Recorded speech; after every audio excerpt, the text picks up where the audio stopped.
What's going on? What's going on? Just wanted to go live. Just kind of, just kind of had a notion to go live. I was just listening to YouTube videos and it's like, you know what? Let me just go live. Um, my thoughts are kind of all over the place. I mean, what's going on now in the economy, like just in the world, mainly the United States. Like people are talking about racial issues, like racial tensions are pretty high and heightened. I mean, partly due to basically Trump being in office. That has something to do with it. I'm not gonna lie and say that doesn't have anything to do with it. It does, but it was racial tensions before Trump was in office. But it's a lot of it's morphing into something even more. I know the title is like what are you talking about, bro? Genius. This is. I thought this was about the Chronicles of the Magical Money Printing Machine. Well, yeah, I'll get to that. But the thing is like I don't care if you got a magical money printing machine and you're black and you're in America. I mean, you still got a lot of things to deal with. But here's the thing, right? Um, it's getting to a point where I think because black people have and everybody is under pressure, they're leaning into identity politics. Primarily, who's doing it is basically black people for the most part, but white people are doing it too. But they're doing it the right way because they're looking outside themselves. Black people are looking within themselves, meaning they're looking at other black people that look like them and pointing the finger like the Spider-Man meme. It's like you could literally put the Spider-Man meme. You could have Caribbeans, there's one Spider-Man with the same outfit on. You could have Africans with the same Spider-Man suit with the same pointing the finger. Then you have African Americans, pointing the finger, and they all over the place. They talking about like this is 2026, man, AI and everything. They're talking about there's no slave ships. I mean, like this is 2026. I cannot believe in all of this technology, all of the fucking like technological advancements, being able to print an entire book and putting it in a digital format, which is PDF. You can read books till you're blue in the face on a tablet, on a cell phone, on a computer. Get as much knowledge and information as you possibly want to get, and motherfuckers talking about is no slave ships. I have no descendants of slaves. I'm indigenous to America. In 2026, I mean, like I'm gonna get to the magic, but you gotta understand, man. You know, I understand the whole this whole we were Indians, we were not Africans thing is not new to me. I'm 45 years old. I got like a head full of gray hair now. I don't know what the fuck is going on. Like my fucking hair is just like for like the last, I would say, 2 years. Shit, like father time is like catching up with me. But like I'm just like saying I fucking heard this shit in the 80s. When I was a little boy, like it was black people not proud about them being African. They wanted to identify with something else, and that was Indian. Like that is the logical choice is Indian, right? So they go with that, and it's like, yeah, 2026. Um, everybody's talking about this shit. For I would say mainly, who's talking about it is Gen X, definitely millennials, Um, Definitely Gen Z as well. They just delusional as hell. And here's the thing, right? Here's another thing, right? Notice I said why this is going on. People are leaning into identity politics to escape the real boogeyman. And the real boogeyman is I ain't got enough money to pay my bills. That's the boogeyman right there. You know, the broke boogeyman is like literally right there, and then you talking about some identity, about where it doesn't matter. Like black people have even called themselves Jews, which I mean, I think black people are the originators of damn near everything. And it's not even a thought. It's actually a lot of history, fucking to back that up. But I mean, it's obvious we're like literally the first people on the planet. I mean, duh. Um, but the thing is like, um, even with all that knowledge, with all of people knowing, even black people call themselves God, right? But they can't pull themselves together to compete with this capitalistic, this Western capitalistic system, because it takes a certain set of skills and strategy to deal with capitalism. I mean, mainly if you look at everybody, what everybody else is doing besides black people, that's pretty much how you deal with capitalism. Group group economics, trade, um, labor, all of that. This is how you deal with capitalism. What do black people do? Do whatever they feel like doing. Work basically as an individual group. Everybody else running on a communal group model. Black people running on an individual model. And meanwhile, the law of the universe is divided we fall, united we stand. United we stand, divided we fall. That's the law of the universe. Um, you know, I ain't gonna say it's the law of the universe, but it's like literally a law. I'll say it's the law of the planet. United we stand, divided we fall. Everybody else is running on that model of united we stand, divided we fall. Besides black people, black people is the upside down world. Black people are run on uh, divided we fall, and disunited we fall. I mean, it's like, you know, um, that's how black people run, and they believe that because individually it is working. Okay, I go to work, I get a paycheck, I get enough to pay my bills. Okay, Jimmy, he ain't got no job. You know, Julie, she out of work, or Sarah or whatever, she out of work. You know, too bad, so sad. Here's $10 for the GoFundMe, but me and mine are doing all right. You know, meanwhile I'm getting kicked in the ass at work. And you know, biting my fingernails, wondering if I'm gonna get fired. But yeah, I mean, I still have a job and I'm okay individually.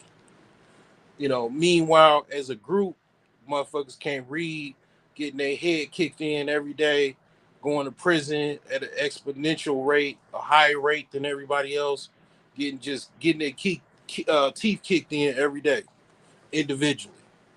I mean, as a group. But individually, yeah, I got me a brand new Lexus. Um, my job is paying out bonuses. I'm doing all right. Little Johnny, he got some Jordans for his birthday. He's happy. Yeah, that's how black folks do. And then wonder as a group why they're embarrassed. That's why black women are actually to a certain extent embarrassed at black men, and they want to go, they want to go interracial or whatever, because basically they don't they looking at others as far as they're like the men, they're financially more solidified, and even I would even say stronger to a certain extent. Like women look at men they do look at men as far as strength. Like as far as they look at women are very good at judging who's powerful, who's faking it, who's maybe an underdog, who's basically the strongest, the most agile. That's like women will breed with. That's why women will breed with a man. They'll have children with a man that, in the eyes of maybe a nerd or maybe even a rich man, they're like, well, why you don't pick me? I'm accomplished and I got a degree and I got a good job. You just pick this dude that just goes to the gym and he goes to the basketball courts and he lives with his mom. But at one time, he was basically he's 6'5", and one time he was in a high school basketball star, and he went to college, and then he blew out his knee, and then he came home, and he just works you know part time at the plant, and he basically lives with his mom. You know, but he's 6'5". You know, and he got some decent looks to him. Still young, and that genetic material is important and valuable to that woman. You being a glass wearing nerd that was a valedictorian, and you looking for a relationship, you desperately want a relationship, you know, doesn't matter to her. She's looking for strength, you know. And I'm not saying that all women do that. You gotta understand it depends on, you got different ethnic groups and whatnot, like Indians, they look at men, for someone that they can be like that their parents will accept them, because the Indians culturally they still back in 1950s.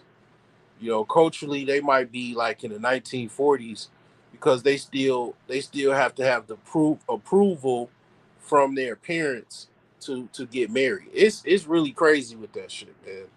Like they really, really like they're the most crazy when it comes to that because like they still do like honor killings where if the father is not approve of the husband, they'll basically the father, the brothers, they'll kill their their daughter, their sister, and because she dishonored the family by marrying somebody that the father didn't approve of, maybe somebody from a lower class or a lower caste or whatever.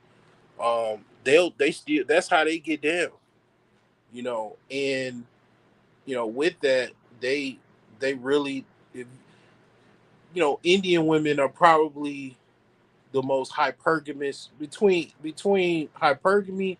The Indian woman and the Arabian woman is probably the most hypergamous woman in on the planet as far as who they choose. How the man has to have something going on for himself. He definitely has to have some type of motion. I mean, they're known for wanting to select doctors, lawyers, accountants. I mean, like the bare minimum will be like an accountant, software engineers, you know, so on and so forth. And it's like, you know, that's an incentive to go out and go to school and try to be, one of those professions because that's how you can compete to get a wife. Well, in the black community is no standard because okay, if you got women getting bums, prisoners, ex-prisoners, and so on and so forth, then okay, what is the morale that black men have to go for? They don't really have to go for much because at the end of the day, if you could if you can be a ex-prisoner and maybe even a bum, and you can still get laid, and it's actual guys that are getting laid, then where's the bar or barrier or standard to meet? There's no standard, so it has to be something internally for you to want to go and be great because your woman is gonna probably deal with you even if you're an ex prisoner or a bum. As long as you look good, maybe above 5'11", have some game.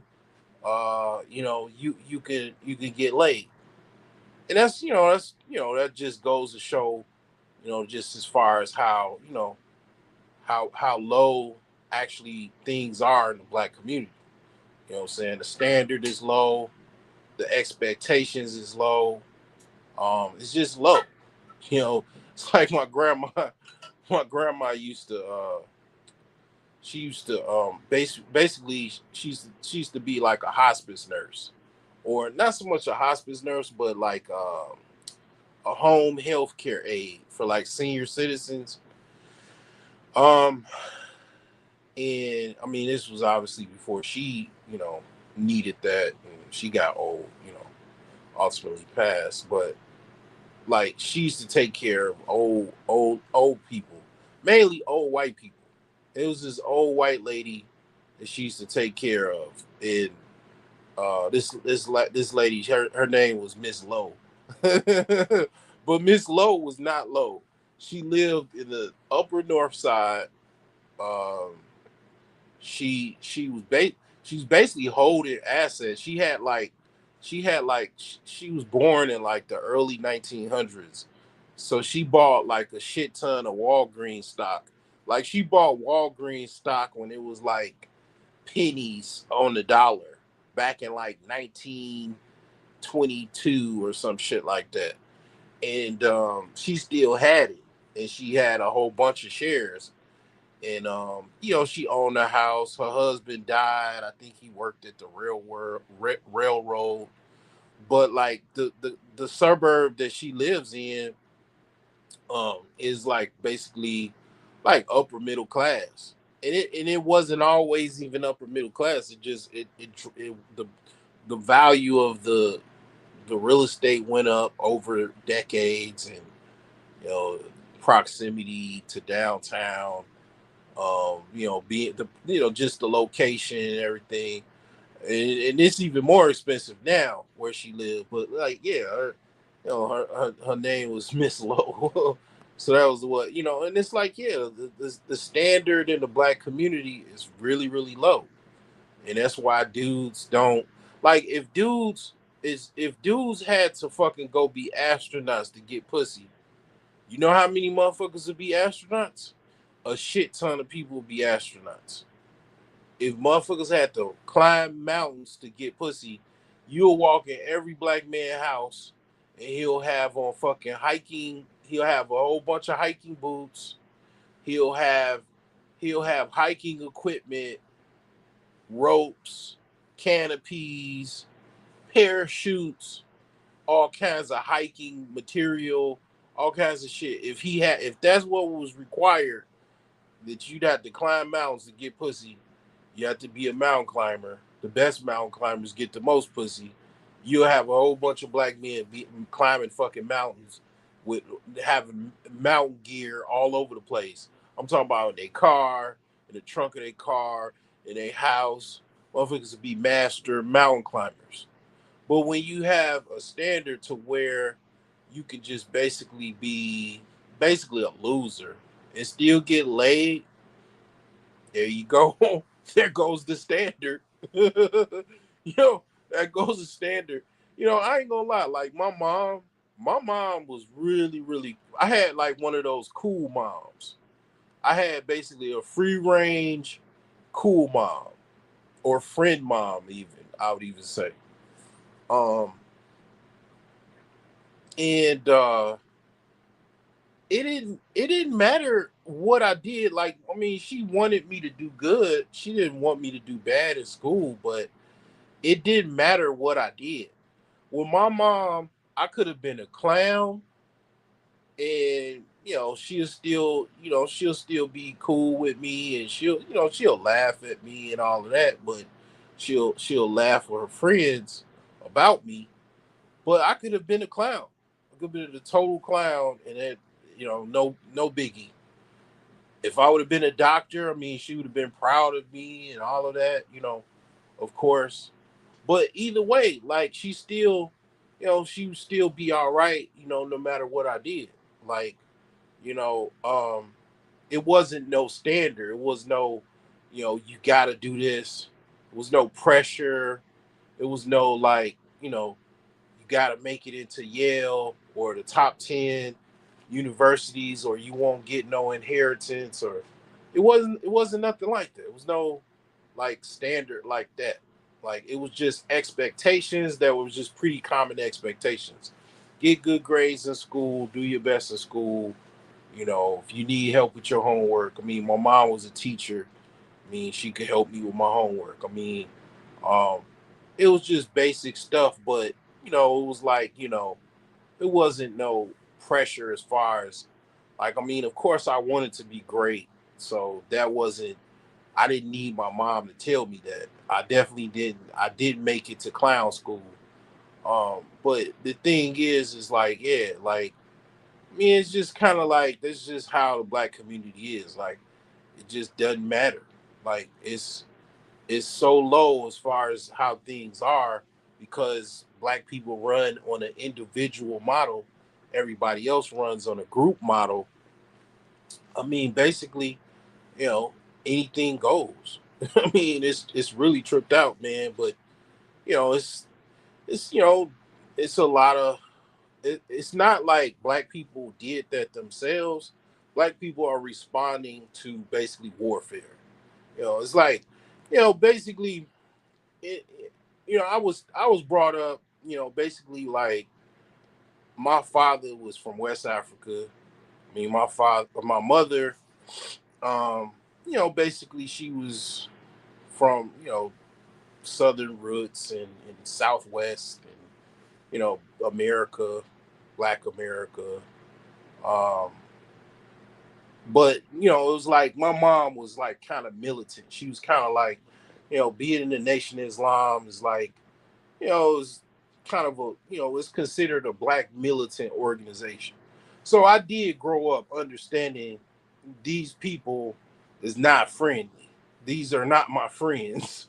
It's like I had no expectations that, it was like these people, like these white folks, was just gonna, bend over backwards to do their best in Jesus' name for me. Like I obviously I didn't grow up with that delusion. I never had that delusion because I mean, I wasn't taught to hate white people, but I was definitely taught that these people are not my friends. And, I mean, with that being said, like, black people have definitely been under attack since the moment we, came off those invisible boats. And it's still a case of that daily attacks that's being done, but things are working themselves out. I mean, from what I'm seeing, karma is definitely being administered. Karma is definitely working its way, and it's just basically like future things that are going on. It's like if you if you continue to like be a certain way, everybody will expect you to be that way. They'll expect your children to be that way. They'll expect, your future children. Like it's just a pattern. Like, the universe is frequencies, patterns, and you know, different sequences. And it's like, basically things are working themselves out in those, different areas. And um it's kind of things are balancing themselves out, and that being said, it's like, I mean, that's why, black people kind of, if they not like really conscious and aware, they just kind of like just standing still or, you know, running in circles talking to themselves, just basically being a crazed out lunatic, you know. So a lot of black people do have mental issues because it's really the dichotomy of actually our struggles and not being compensated for them and continuous struggles, it will drive you crazy if you really take it serious, or if you really like, if you don't know how to control it, or you know um, kind of deal with it.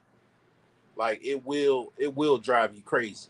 And just having to deal with a lot of things in this country, it can drive you crazy. It can trigger a lot of just psychological trauma. You know, um, it just a lot of people, the coons will probably deny it. Um, Others would, non-black people will try to gaslight it. But the thing is like, just imagine you driving a car and a police pulls you over just because you're a particular ethnicity, not because anything else, not because somebody, you know, just something just happened and you look like the perpetrator that they identified, just because, just because, like it's one of those it is what it is type of things. And it's like, you just trying to, go to work, or you trying to, you know, do something to make some money, or you whatever, just driving your car, whatever. And then that's what you got to deal with. And that's one thing that you got to deal with amongst a multitude, and it's just like, yeah, like just off that, just think about your whole life. You got to deal with that type of shit, randomly. You know what I'm saying? And that's just one thing you have to deal with. And then, okay, just add on top, um, possibly possibly being okay. I don't, this have never happened to me, but I've heard officers doing this, like planting guns, planting drugs on people. Let's say somebody, just your lucky day, you run into that same cop and he plants something on you.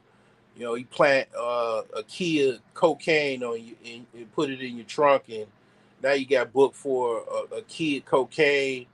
You got, drug trafficking charges. Now you got 10 years. I mean, it's far fetched, but I mean, the thing is, it's like, you know, it's a lot of stuff that you have to deal with as far as, being black in America. I mean, that you wouldn't have to deal with otherwise, you know, being, um, another ethnicity, but mainly being white. If you're white, you probably won't be bothered. Maybe the officer, instead of pulling you over, might wave. I don't know. But the thing is like, yeah, I mean, that shit does drive you fucking crazy, if you let it, you know, because it's a lot of stress. And I'll admit, like, I mean, I've said this before, like, I think a lot of black people probably need to just go to another country, and just as like, not kind of like a protest, but just to just have a better life, because it's like, if enough people leave, um people will have to change, or have to, do things differently. If you got a whole bunch of people leaving and going to another country or whatever, like, because things are a certain way, that's gonna make that country, have to, those taxpayers, they leave that country. They, pretty much, that worker is left, and it has to be replaced. Um, it just does a lot of things, and it's like, I think that's like, I ain't gonna lie. If I didn't have kids, I mean, I probably would not be in this country. I just wouldn't. I don't think I would, because it's just like, man, it's a lot of stuff that you have to deal with, man, that you otherwise, other places you might have to deal with things differently, but you don't have to, like, when you in, if I'm in Ghana and I hear the police sirens, I don't have to worry about, oh, that's the white man coming to, you know, harass me. Or, you know, I mean, at the end of the day, you got to deal with different things like poverty, you know, everybody asking for money and all that. I mean, it's different stuff that you got to deal with, but you ain't got to deal with, you know, being, um, you know, driving your car and then the police, you know, pull you over because you know you driving while black. You know, I mean, like that's not something that's not something that you have to worry about over there. I mean, you know, it just you know, it's just certain things, man. It's just you just don't have to concern yourself over. You know, I remember being in Japan. Like when I was in Japan, yeah, like it was a very peaceful country. Like people were traditionally nice. Like, I mean, they were very, I would even say, they very into like cleanliness.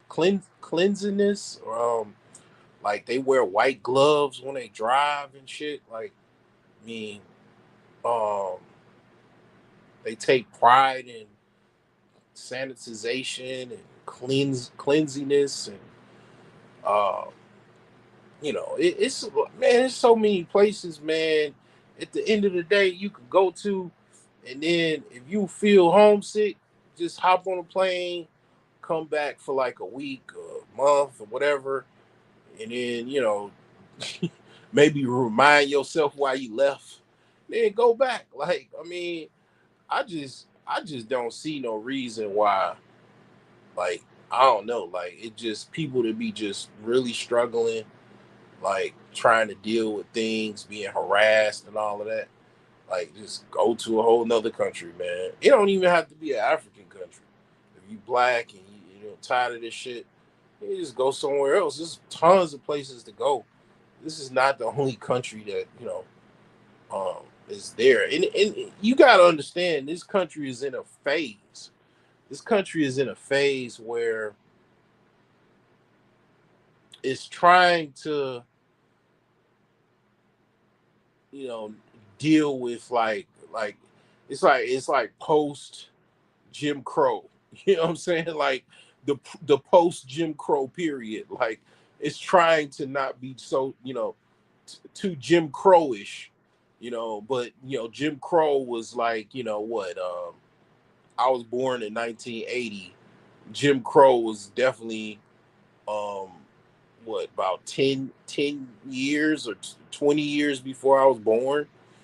I mean, like this country's still trying to work out Jim Crow. You know what I'm saying? Like you know what I'm saying? It's like Jim Crow is still technically, if Jim Crow was, you know, he's still the residue of Jim Crow still exists. Like, you know what I'm saying? Like it's you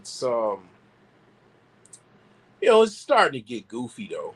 You know, this racism is starting to get goofy. Even white women they're looking at their white men with a side eye because it's like you with Asian women, you know, everybody else, even black women, which is crazy, right? Like they talk about they don't like white men do not like white women being with black men, right?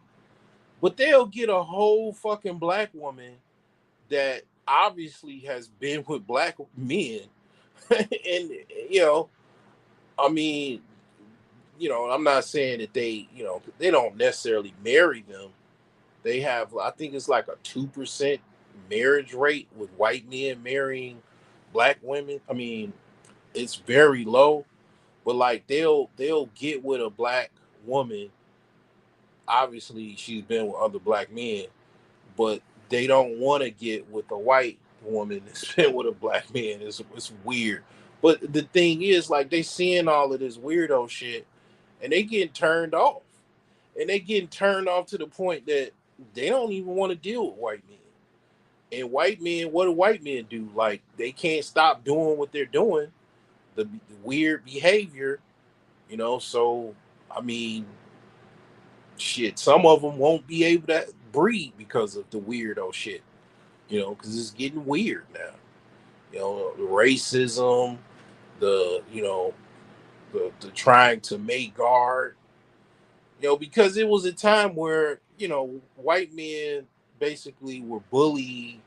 They would bully anything out of what they want the ordinary to be, and the ordinary was black men stay in his place, or black people stay in their place.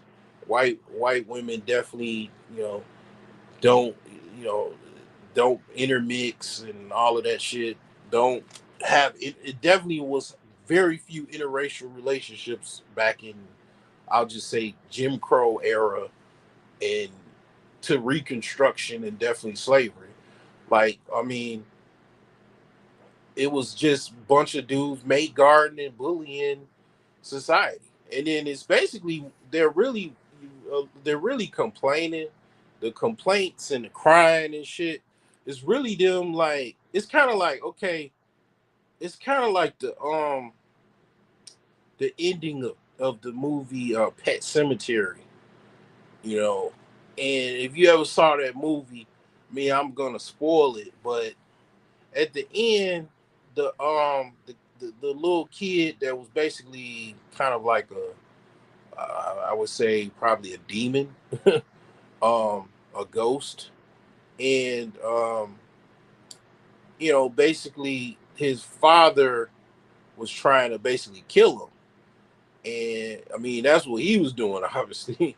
And he told his father, he was like, "No fair, no fair," and it's like because you can't, it's illegal technically against the law to bully, to be a racist bully, to mate guard women, to not be able to interracial date or whatever, or mate or whatever the fuck. um it's like they just complaining about it because they can't do nothing. I mean, the only way they can do something, they gotta go get an AR-15 with a few clips, and then just say fuck it and just start spraying. And that's the only way to do something. And they do something, but then I mean, how effective is that? You won't have. I mean, I think, and that's what their attempts to do. The crazy one, the ones that crash out with the ARs, their attempt is to, they wanted to start a civil war with the crash out and the bodies, dropping the bodies. They wanted to instigate some type of civil war, racial civil war or whatever.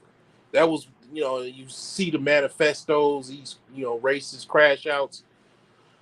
um that's some of this, their incentive or whatever. But here's the thing, right? It's not, that's not the problem. Race is not the problem. um and it's like when you look at capitalism, you're a racist. If you're a racist in a trailer park, you're an idiot. You're a fucking idiot. If you're a poor white man and you're racist, you might be. It's a very strong chance that you might be an idiot. And the reason being is, if you're poor and you're white, the fucking poor aspect of it is more of a problem than actually you being white. The poor aspect is more of a problem than anything. And like investigating the reason why you're poor is more of a problem and a more of an issue to deal with than your white solidarity or your white existence or anything like that. Your poor existence is making life more of a living hell than you being white. I mean, like, I just, one of the things I don't get, like, I don't say nothing usually, but I observe it. I observe things every day, just like anybody else. And I understand what the major problem is. I've said it for years on this channel. It's kind of always been a problem, to be honest. Classism has always been a problem in this country.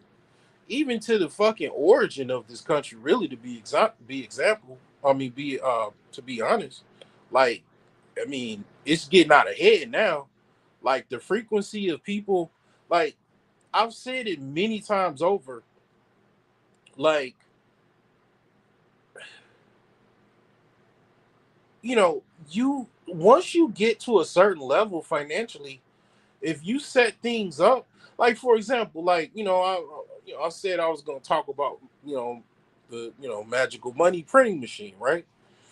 Like if you get to a certain level, let's just say like a million or above, and you understand the secret world of the magical money printing machine, like you just start, let's just say you put your money and you buy,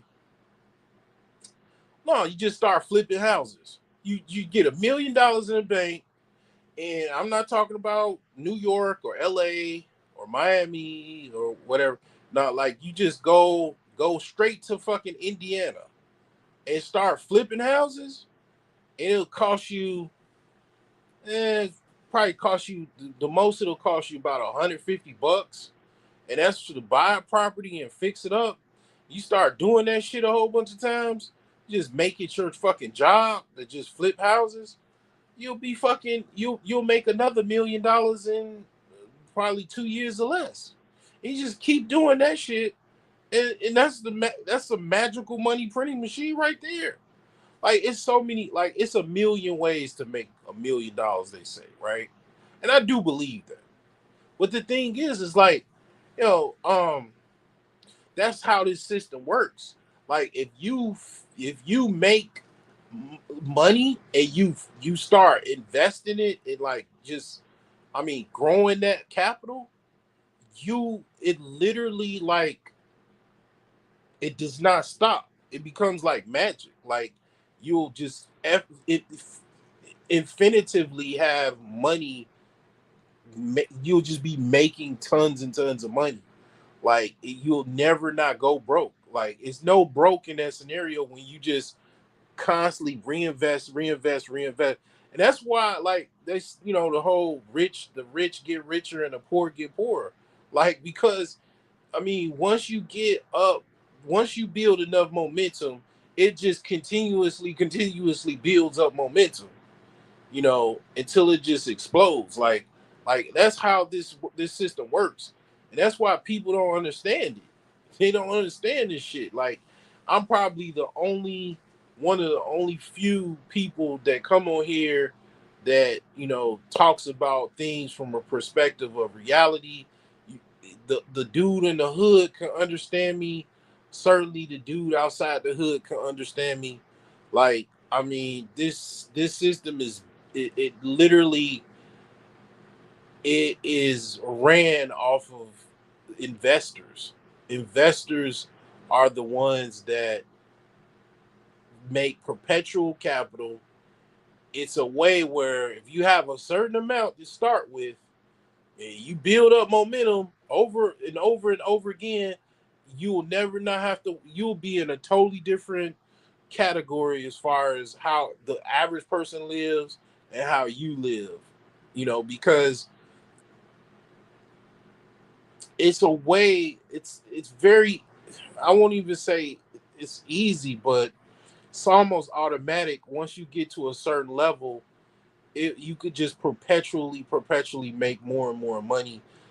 Thus, you won't, like everybody else will just be working, like, and being in a hamster wheel.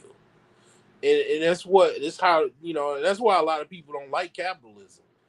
And a lot of people don't, you know, they don't know how it works. I mean, it's certain things that is going to. I think there is going to be a bursting of a bubble.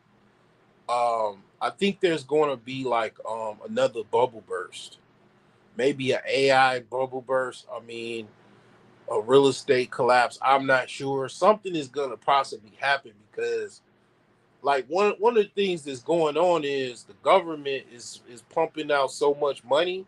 They're trying to like stave off a market collapse because um this thing is really being propped up, and I'm not the only one that's saying this thing is being propped up. The way I'm describing it may be less corporate or I don't know, descriptive. Maybe I might be describing it maybe more ebonics, like ebonics, but I mean, basically, this thing is definitely about to burst. Like something is, it seems like it's around the corner, because you just look at things, right? Look at how the market is. Look at how the economy is. All you got to do is in the economy, look at the housing market and the car market. If you just look at those two on a basic level, it could kind of give you signs of where the economy is. Right now in Texas, I'm hearing people just walking away from their houses. The reason being is they can't sell their house and they can't pay their mortgage or their taxes. So they're just walking away. The bank has so many houses now, they don't even know what the fuck to do with them. And it's like that's one alarm. That's one major alarm that this happened. I heard about this about a couple days ago. I mean, like it's foreclosures all over America right now. The car industry has never changed. Matter of fact, the car industry, the Carmageddon that I mentioned a year ago or 2 years ago, it hasn't improved. It's worse. I heard this was recent as well. I heard car salesmen are actually just quitting their jobs because you got to think like who the fuck is buying cars, brand new cars? It's very few. Like don't nobody hardly have any money to buy any fucking brand new cars. People are getting still have people are still already laid off, and people are continuously getting laid off. Like, they ain't no money to buy no fucking car. Cars are associated with a thriving, robust economy. I'm making enough money for my job. I go get a car, buy a house, etc., etc., etc. Those, the car market is in dire straits. Look at your local community. Go look at car dealers that, okay, a year, 2, 3 years ago, it was a car dealer at this location. Now it's a tractor. They might turn it. They're turning it. I'm seeing in middle to upper middle class neighborhoods, car dealers being turned into mainly in middle class suburbs. I'm seeing car dealers getting turned into empty lots, turned into like agricultural, selling like fucking bulldozers and shit, like heavy farm equipment. You know what I'm saying? Like, in it's like it's a sign. Like, you know, people are not fucking buying car. Hell, shit, in the south suburbs of Chicago, man, there's so many car dealers have already closed and are continuously closing. It's ridiculous. Like, I mean, look at how many car dealerships are closing out, closing down. That's a sign. And it's like, yeah, this economy, you know, they just playing, they just playing musical chairs, trying to, kind of keep this shit from like bursting over. They just pumping money into it, and then the deficit is increased. It's now close to $40 trillion. That pretty much they've said already. They've been saying for years that the debt payment, they're just paying interest, and the interest payment alone every year is about $1 trillion, and that's just interest. So it's like, man, I mean, I keep telling you guys, man, and you probably don't find me credible for whatever reason. Maybe kind of ghetto, maybe kind of rash, or kind of unrefined or whatever. But the thing is man, I do know finance. I mean, I might be all kinds of things, but shoot, I know what's going on, and I know finance, I know the economy more than the average person. Okay, and I've told you guys for years, you doing things wrong. You're doing things backwards. You know, financing everything and paying. You making yourself a slave by financing everything and borrowing, and and just basically working yourself in a situation where you just basically a slave by proxy of um, your credit lines that you got to pay for. You enslaved to whoever you work for because of the credit lines that you got to pay back. You know, the expenses that you got to pay. A lot of you are living check to check, and I told you time and time again, man. You got this game fucked up. You gotta either consult with someone. You know, the fastest way is to consult with someone. The slowest way is to just start reading financial books and trying to learn how to get a budget. Learn about personal finance, learn about the economy, and so on and so forth. But like a lot of you, you just don't have it. I mean, some of you listen to me, some of you don't, not interested, whatever. But you got to understand, I know something that you don't. And one of the things that I know is I know what the wealthy and rich do. And on a very macro level, I copy them. And you do what the poor do, is you try to look rich, you try to be rich with on a budget. And that's impossible. It's impossible. You either are or you aren't. And if you don't like being whatever you truly are or whatever, you need to work on those things until you have accomplished a certain like outcome.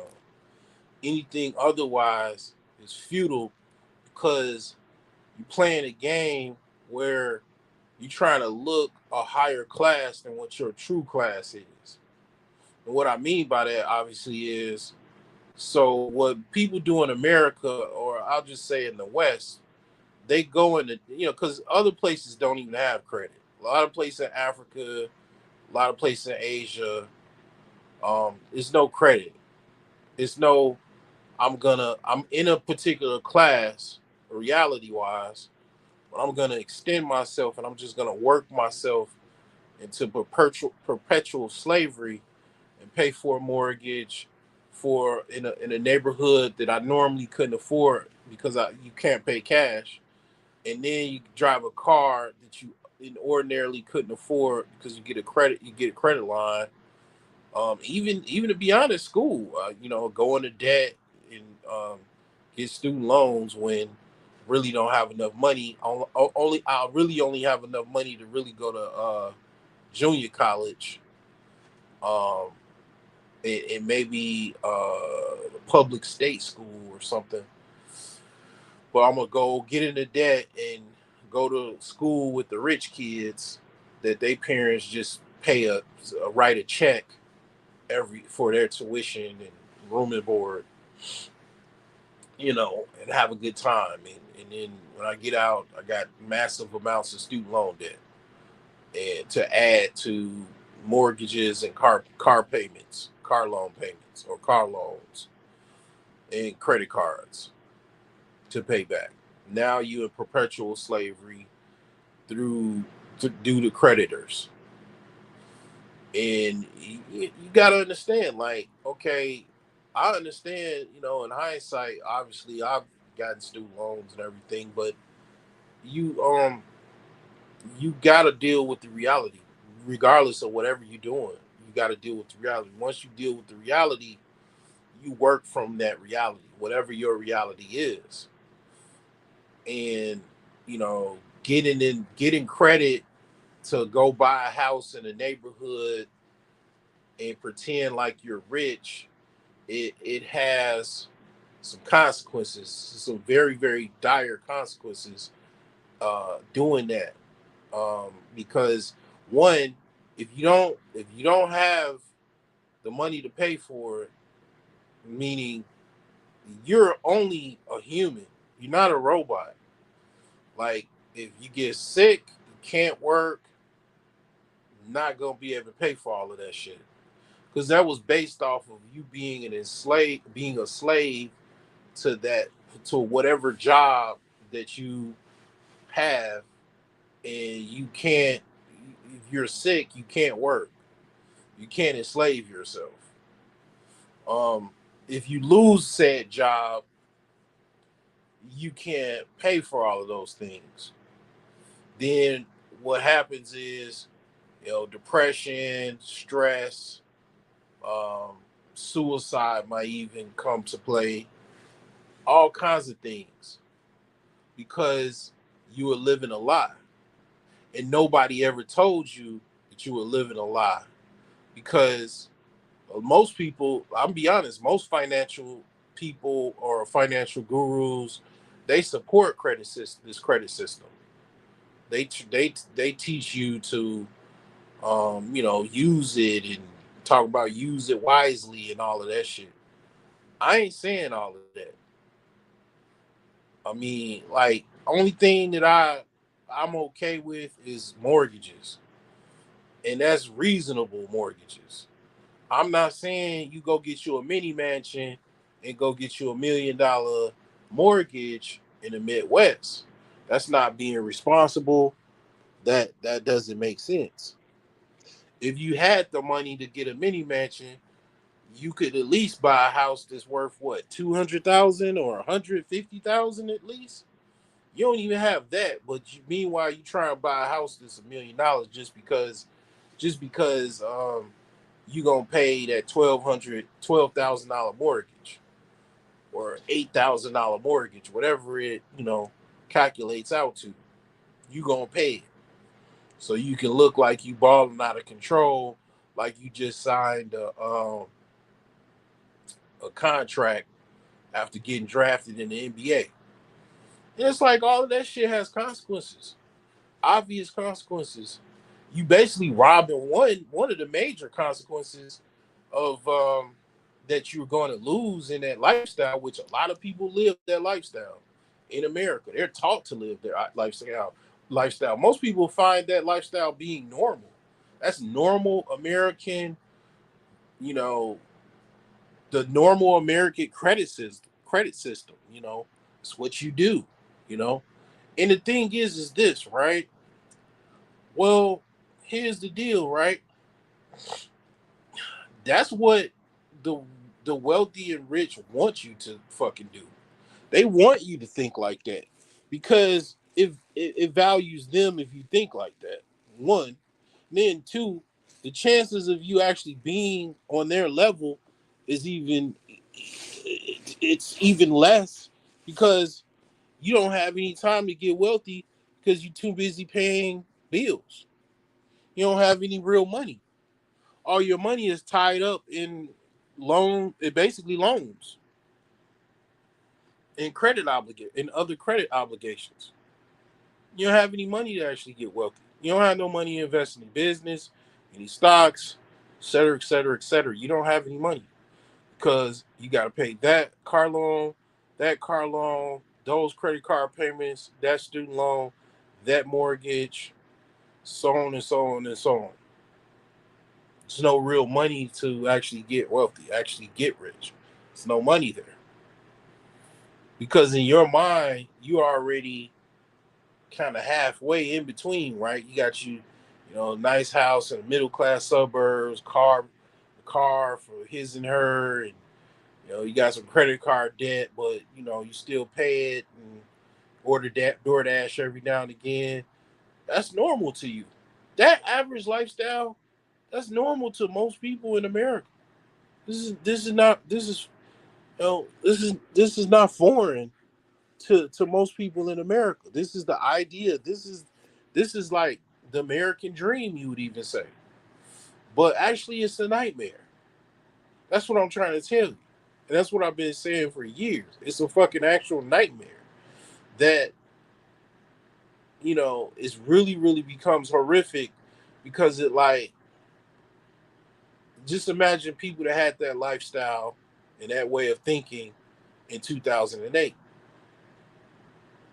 In 2008, people that had that thought process, they got cooked and eaten. And basically they realized how the game actually goes. Well, if you don't have no job because this company laid off and they going out of business because the economy is facing all kinds of black swan events and catastrophes and all kinds of things going on, they had to close up shop. How you gonna pay your mortgage? How you gonna pay your car loan? How you gonna pay your student loans? How you gonna pay your credit cards? They realized everything was based off of them having future earnings from a job. Job goes out the mix, or their ability to go to said job goes out of the mix, it's a house of cards. Everything goes tumbling down. Okay, bro, geez, what are you saying? What are we supposed to do? Live in a box? Live in a shoe box like you do? No, that's not what I'm saying. I'm not saying that you got to go live in your car, live in a sandbox, whatever. No, I'm saying be realistic to your reality. Like, I mean, you know, if you come from a family where you ain't getting no inheritance, everything pretty much individually relies on you, you should probably move like that. I mean, like, shit. Most people I think have a situation like that, or I don't want to say most people, but a lot of people, and you have to be very, very strategic and very calculating because you got to look at it like this. Well, that house is very impressive. The cars are very impressive, but people try to normalize working jobs for 20, 30 years. It's a dude I work with. I mean, I'm a contractor, but he worked the same job for 40 years. I was impressed. That's actually how I got the job. In the interview, I was so goddamn impressed, and I really was. But in the back of my mind, I'm like, what the fuck? 40 years? I mean, I don't know if the dude a multi-millionaire or nothing. I don't know. I don't know that man business. I mean, he's now my boss, and it's been so for over a year now. But I mean, that shit ain't normal, man. That's not. It's not like I don't know. I don't know the man business, man. I don't know how much money he has or doesn't have. I don't know. I know he's been working for like 40 some years, the same company that got bought out, and now he's working. It's like, man, like, I mean, that's honorable, but you gotta understand, I don't fault anybody for doing that.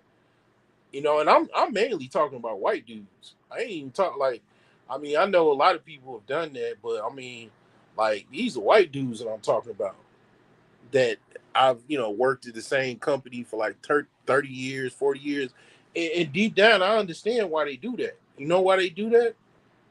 is because they understand most likely they came from a poor family.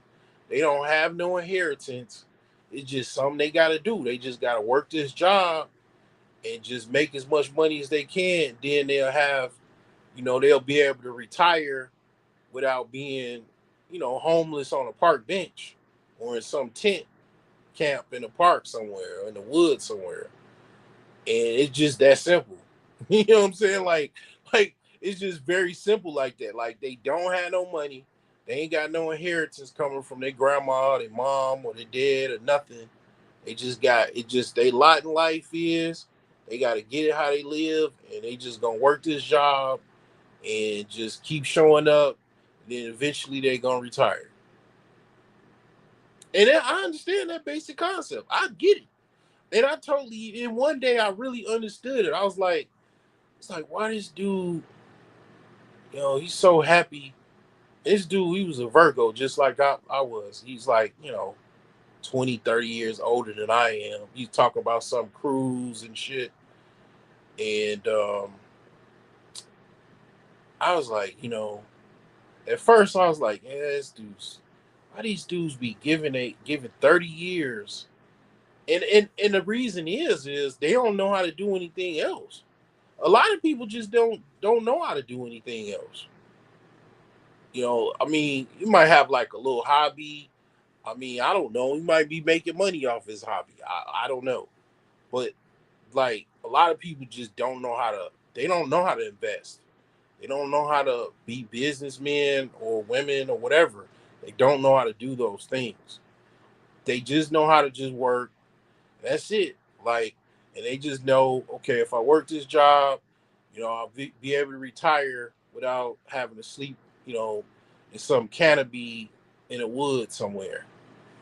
You know what I'm saying? Like, just that simple. And one day I realized that I was like, damn, because it's like it's not like these people got like they come from money and all that.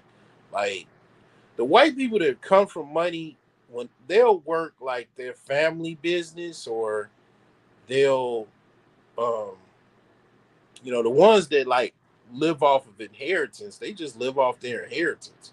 They probably just invest their money. They might have a private broker or something or whatever, um like a UBS or some brokerage company or whatever, investment company, investment house like UBS or um,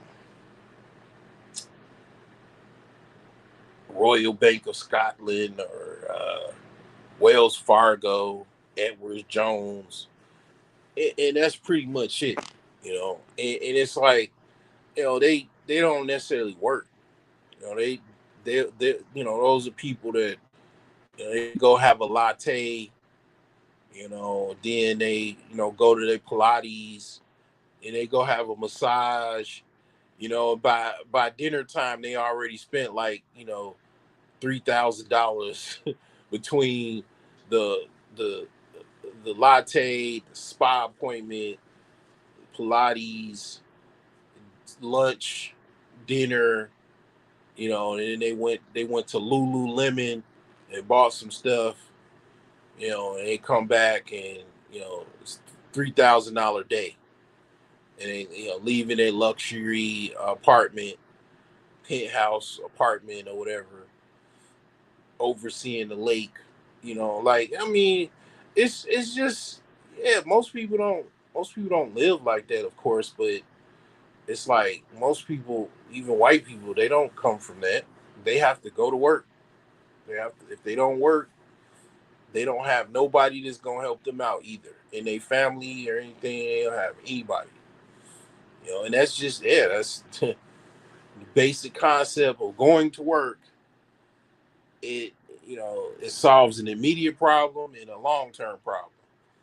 And it is what it is. Like that's how most people life is in America. Like most people, that's the basic construct. Like most people have that type of setup. That's why they work. Um, I guess in a way I'm no different. I mean, I don't like all my help pretty much passed away damn near. Like all of my like support system, and it really wasn't really a much of a support system. It wasn't like people like my support system was rich. Um, it was just people that were there. You know, my mom, my dad, my grandparents. You know, it's just certain people, man. They're no longer even here. You know what I'm saying? Like it's my back is against the wall, and I have to swing, and I have to, do the best I can. Like, I mean, it's just it. Like, but um, I know how to invest though. I know business. Um, I know how to invest, so I don't have to worry about, oh, I got to put in 20 years. No, I don't. I don't have to do that. And even though, when it comes to my trading system, like I call my magical money machine, like even though it's gonna cost money to put, like I still need money. Like it's not like it's magical in the sense that it just you put you put $1 in it and it's just gonna turn into $1 million. No, it's not like that. Like you have to put money into this, just like business, just like any other business. You got to put some money into it to make money. Like the more you put into it, the better, right? So like, yeah, there's no exceptions in that, but like it is, what I'm saying, it's making money, but you still have to have money. I have the same dilemma, very similar dilemma that I had in any startup that I had, or business or whatever endeavor. You still have to, it requires money to generate some type of money from it. Like you have to put some money in, money out. If it's no money to put in, it's no money to put out. Like, what I'm saying? And it's just, trying to like it's the same dilemma, that many times over I've tried to deal with, but not really. I mean, because there's really no other way to deal with it other than you get a loan, or you get some guy or woman to just give you some type of funding. And I've never gotten funding from anyone. I've never gotten any angel investments or anything of that nature. Like I've I've tried. I think I've submitted a couple ideas to like startup companies, like, or definitely Y Combinator. Different. I think like another like angel investment firm. They reached out to me. They were like, "Well, you have to come to San Francisco, and you'd have to bring like 15,000 or something like that, or 30,000 for some idea that I have. I mean, I had back then. Um, but yeah, like, I mean, the dilemma is still, it's money needed. Now, what I like about it, and I'm not deterred like I was with other things. Like I used to be like really hurt about, damn, I don't have enough money to do XYZ. It used to really bother me. Like real estate was like that. I would do well with funding. I would be able to flip like the fucking Jesse White tumbling team if I had the funds. And I mean, I have yet been able to find any funds. Like I've never got funded by my any of my real estate endeavors. Like I've had to put my own money up every single time. And it really bothered me. It was, it's bothered me for years. But This situation ain't this. It ain't that. Like, it doesn't. I'm not bothered hardly at all. I'm not bothered really at all. I mean, I think about it, but the reason is it's different in the sense of, all right, real estate. It's a certain level of parameters. It's a lot of hidden formulas or hidden. I'll just say hidden integers because each house you don't know what's going on. It might be stuff hidden behind the walls. I mean, it's a lot of what ifs, right? You got to do a lot of stuff to get to a certain level, and definitely a certain amount of money is definitely needed. This situation is not like my trading system is not all of that like that. Like as far as those issues, it's not the same like that. This system is already coded. I already worked out the bugs. It already makes profit. All I need is a stable market. Donald Trump to just maybe, I don't know, calm the fuck down, shut his mouth a little bit more. Maybe better case scenario, stop that fucking, all these conflicts and shit and let the market rock out with his cock out. And boom, I can, definitely churn up a profit. Now, this thing is coded properly. Like, okay, certain set of rules. It's, basically some the rules I inputted myself. You know, it took a certain level of knowledge in order to be able to get this to code this properly. Like it wasn't like something that you could just come out the ether. Like I, put my insight and everything. The same thing that I learned from trading manually, I put it in this system. So the thing is this: even when it's a down market, it has been days that I've made money. Like it's made a profit. So, but if the market is just crashing, I doubt it's going to turn a profit. So it's not perfect. It's market dependent, very very much market dependent. And the thing is, it's like when it comes to the reason why I'm not like really tripping about the money thing is because this thing's already making money. I mean, like I know it's just a matter of time that this it's just gonna keep in it. Like it's gonna, market dependencies, no doubt, but it's gonna make money regardless of okay. I'm waiting on some more money. Like I told my uncle, I showed my uncle. He saw it, and it just predictively, I figured like I know my uncle, and I know my uncle for whatever reason, especially with me, he don't want me to just do nothing. He want to do it himself. So he was kind of intrigued, just like I thought. He want to fucking do the shit himself. Like he want to fucking just he want to bypass me and just do the shit himself. Have his own little. He want to have his own magical money machine. And it's like that's my uncle. He's helped me out. If that's what he want to do, okay, no problem. But you know, he's the money man. I kind of would like to, like him to, put something in the pot. He was kind of, kind of seemed like he was interested. But I know how my uncle is.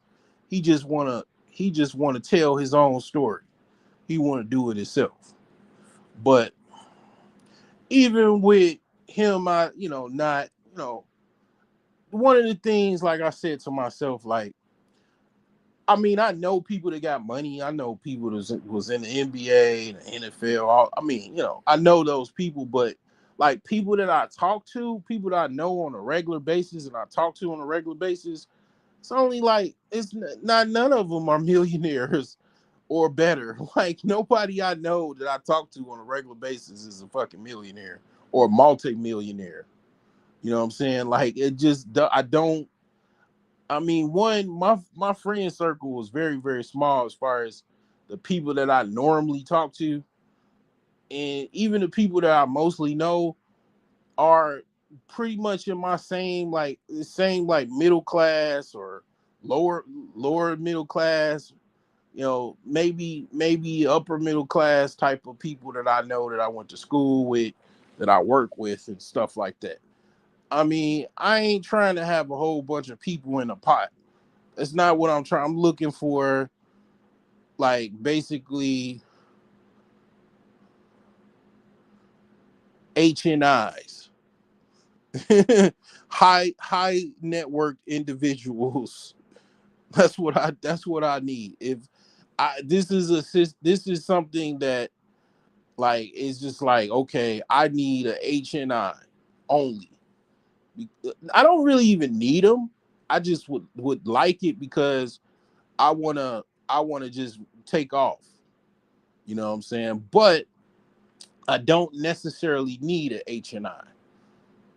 But if I got with one that I could trust, then I won't be in a trunk somewhere. My kneecaps won't become insolvent or worse or whatever. You know, 100 grand, million, whatever, and then boom. Okay. I mean, the thing is, um, I ain't necessarily worried about it because, um, like one, I'm gonna pretty much boost it up more than what I started this week. Which I ain't gonna lie, like I'm like the weekend is cool, but I can't like now I can't wait till Monday starts. I'm almost like a millionaire trader or something. Like damn, Mondays is like I miss, like I'm looking forward to Mondays and shit. Like because you ain't making no money on the weekend. Magical money machine is sleep on the weekend, and it's it wakes up 8:30 when the market opens. You know, wakey wakey. Time to make some money. But the thing is like if I mean HNIs is pretty much that's the only people that's really gonna get this thing a boost like I needed to. And I don't have any desire to be on some like see most people see here's the thing with this shit, right? I've been so I mean most of my life I've been financially strapped. I mean just like anybody that's never been rich before. I mean like I've been yeah, I mean I've been dealing with so much, and I've had so many Amos and Andy little hustles that I've been working on that didn't that didn't have any outcome that was successful. People just think that this is the same thing. And even myself, I can't believe I know it's not the same thing. And it's like the average person probably even listening to me on YouTube, and even definitely my personal like friends and family, they think it's the same Amos and Andy fucking new fucking scheme to try to make some money. And it's like, no, this is the one right here. Like, you know what I'm saying? Like, I mean, um, I can't. It's tripped out to me. Like, I can't even believe this shit. But it's like, this is the shit I used to dream about, and it's reality. Like, you know what I'm saying? Like, I mean, this shit's crazy, bro. Like, I don't even have no fucking souped up computer system. Like, I don't have no fucking brand new. What they got now? They got i9s and shit. It's like at i9. I remember when it was just like a Pentium processor, and it was a Celeron, and then AMD was the junk shit. AMD, AMD was like how the fucking like Hondas when they first started, like when Honda first started, Hondas was like little shit cars, little rice burners. Then nobody want no fucking Hyundai. Same thing with Kia. Nobody, it was, Kia's like the Kias was shit when it first came out. And it was like after a while, they built up brand reputation. They beefed up different technologies. They just made them better and better and better. Next thing you know, Hyundai Telluride, $70,000. I mean, no. Was that the Hyundai that makes the Telluride or Kia? I think it's Kia. I want to say. Wait, is he the Honda or Kia? I think it's Kia, if I'm not mistaken. But I don't know, man. Like they both the same company. Like I mean, not the same company, but they both have like the similar origin story of what I'm talking about. Like they was like shit cars that nobody really wanted to buy. They was cheap, and then it's like they're like reputable cars now. Both from South Korea, and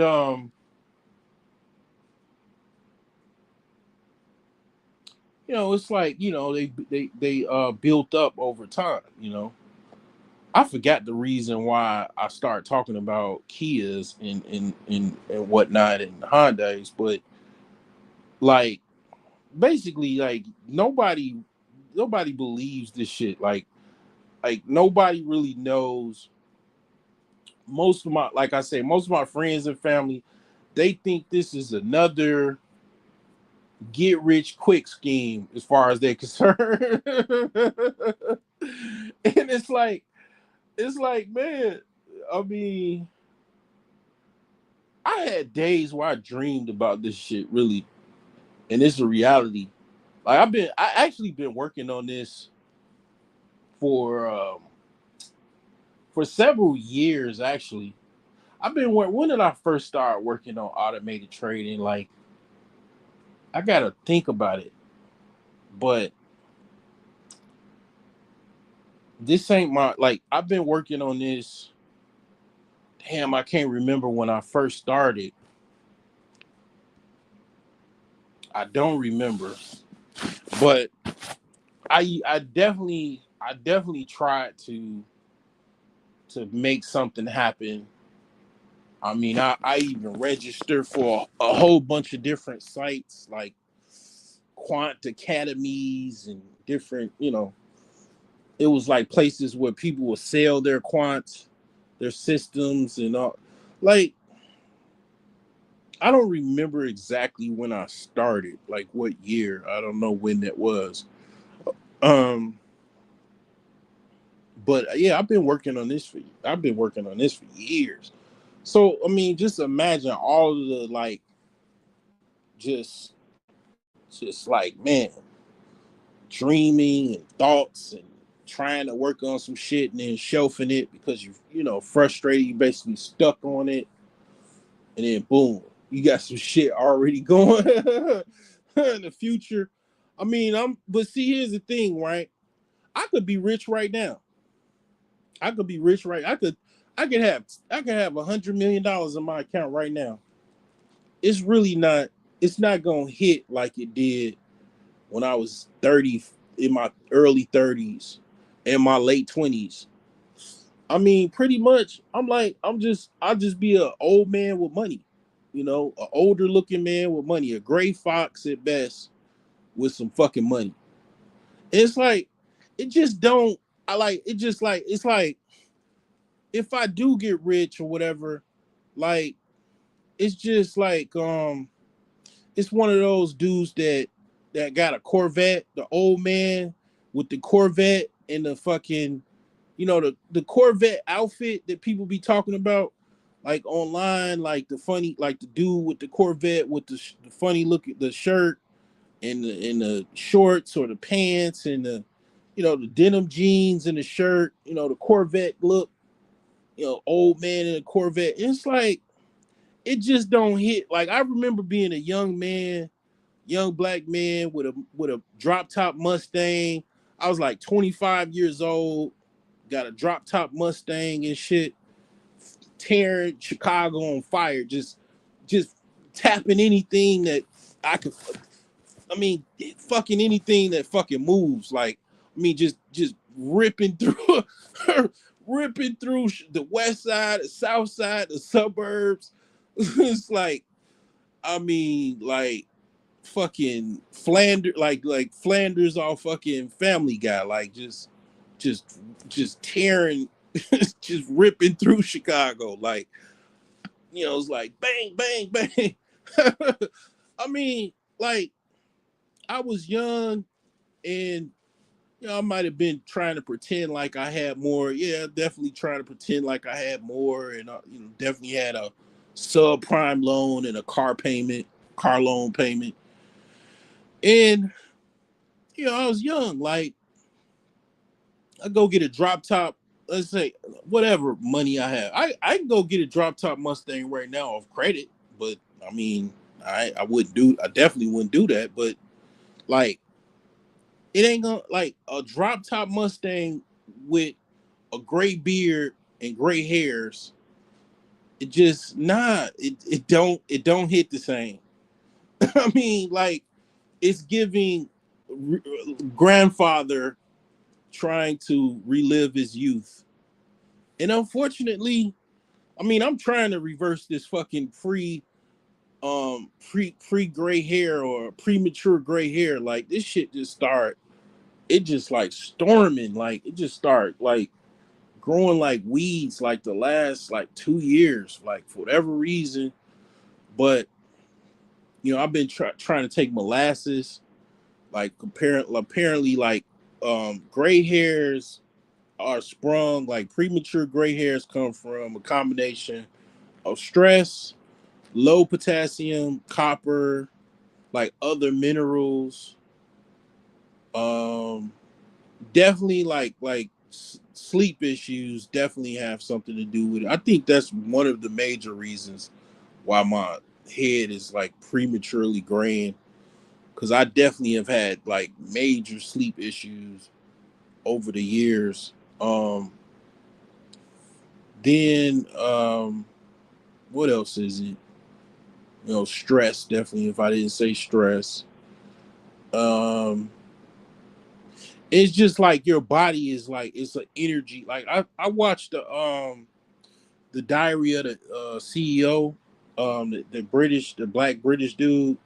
Like he had some guy that was like a molecular biologist or something, and he was talking about like how the mitochondria is like the supercell and its functionalities, and how it relates to dimension and gray hairs and aging and all of that type of stuff. Man, I literally it was like a 2 hour interview, man. I watched that shit, man, and it was very interesting. But like, yeah, I mean, at the end of the day, like, yeah, like you be rich, but it's like I ain't gonna lie. I be looking at I'm gonna say some shit, but nobody gonna respond to me. I'm a small fry, but I be looking at like Coach Greg Adams, right? For example, I mean, I'm younger than Coach Greg Adams, but I'm definitely have a lot of premature, like people that I went to high school with. Like a lot of them have gray hair now. Like like for a while, I didn't have hardly any. I had like a few gray hairs, but I was like looking very youthful. Like I was like, damn. I mean, I mean, this was like just 2 years ago, but I don't know, man. But I think it's related to like my sleep issues. But the thing is like I look at Coach Greg Adams, like all them gray beards, gray hairs, and it's a lot of like dudes that's like passport bros that's like this too though. And I know you ain't got no choice but to live your life, even if you like an old man or some shit, and definitely look like an old man. But I just be looking like it's like I guess like it's kind of like the death of the Playboy. Like you want to be this player, playboy type of guy, but you start, and I talked about this. I said eventually you're going to be Mr. Biggs. If you live long enough, you'll be Mr. Biggs. And it's like, yeah, obviously Coach Greg Adams, he definitely looks like he could be in the OJs, you know, on the drums or some shit. And it's like women are going to respond. I mean, okay, if you get women your age, you deal with them. Okay, they cool with you, you know. But then if you get a young woman, she automatically expect you to be Mr. Biggs, and that's the dichotomy. Like you're a sugar daddy. You look like a sugar daddy. If you looked up sugar daddy out of the dictionary, your photo is right there. You know, and it's like, yeah, I mean, you this old dude that is trying to be. It's like you kind of want to blend in with the other dudes that's younger, and I guess you can in your own way, but it kind of gets played out. It kind of, I mean, like chasing bitches. It's like it comes a time. I know it sounds kind of tripped out, might even sound gay, but it becomes a time where it just gets played out. Like I'm not gonna be no old nigga in the club. I refuse. I refuse to be an old dude in the club. You think I don't want to go to the club? Like, I mean, that's probably the best place to meet women, right? Go to the club. I don't go to no fucking clubs. I'm the old man in the club now. And I'm smart enough and not delusional enough to understand that shit. And it's like I'm not going to any clubs anymore. I'm not trying to, like, I ain't gonna even lie. I look at young women like I'm look at it like I'm a vampire. And I've said this before. I said this years ago. I don't know when the last time I said it. But when I look at young women, I look at it like I'm a vampire. Me being an older man, especially a much looking older man, um, I'm not hollering at no fucking young woman. Now, if she hollers at me, if she talks to me, okay, that's another story. Okay, you giving me permission for me to be a vampire. I want to suck your blood now. No. But yeah, like I don't, yeah, and then older women, it is kind of tripped out because you think like, oh, just get your older woman, you know? And it's like, yeah, older women, they got that 1,000 yard Marine Corps 1,000 yard stare. They done went through 2 divorces, one baby daddy drama saga, 4 custody disputes. Uh, they're like a Marine Corps with a fucking 1,000 yard stare. They got damn near soul. Their soul is just rocked. If they do even have a soul, I think some of them probably don't even have a soul. I mean, they got bodies and shit, and had 2 or 3 abortions. They just fucking. It's like that motherfucking song with Sade. I'm a soldier of love. Every day of my life. I'm a soldier of love. You got some soldiers out here, man. They soldiers, man. Still marching, still on Match.com. They on every fucking date app. I might be talking about myself too, but yeah, they on every date imaginable, dating app imaginable. They on Facebook dating, they on fucking Match.com, Bumble, Hinged, whatever, Grinder. I mean, you name it. And they just, yeah, like perpetually single.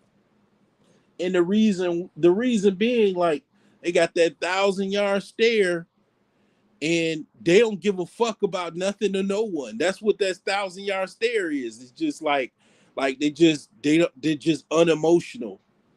Like, they don't trust any man.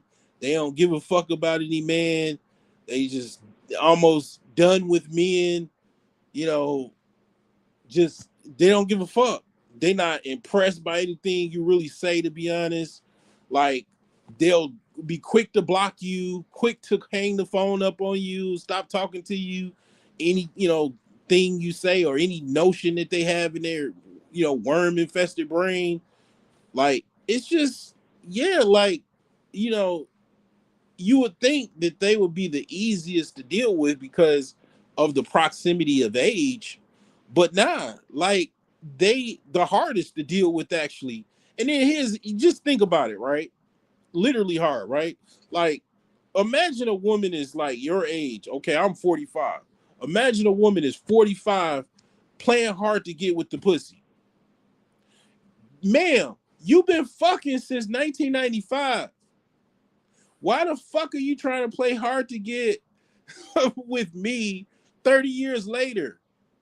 You've been fucking since 1995, man. You trying to do some fucking Steve Harvey 90-day waiting period shit with me? What the fuck, ma'am? Um, you know, what the fuck? What the fuck are we doing? I mean, talking about some I'm celibate at 42, 45, 50 years old. Bitch, you got cobwebs on your pussy. I mean, at that point, and it's like, I mean, it's just really tripped out. That's why fucking that's why, the dating dynamic is so fucked up. Like it is really, really fucked. Like this shit's crazy. But a lot of that has to do with the economy as well. A lot of it does have to do with the economy has been fucked up. Uh I would say the economy has probably been jacked up for probably about 20 or 30 years now. It's been jacked up, really, really fucked up. I mean, it's just gotten worse and worse. To now you have this like reality or nightmare to where houses, cost like three or two or at least twice as much as they normally would cost for the same house. Taxes are higher. Repair costs are higher. Material costs are higher, and interest rates are higher. So it's just like, I mean, the average person cannot afford a house. So it's like you got a lot of people that's living with their parents, living with family, people living in a car, people living in um all over the place, living wherever they can. Because one of the things about like housing is the biggest cost that you're gonna have.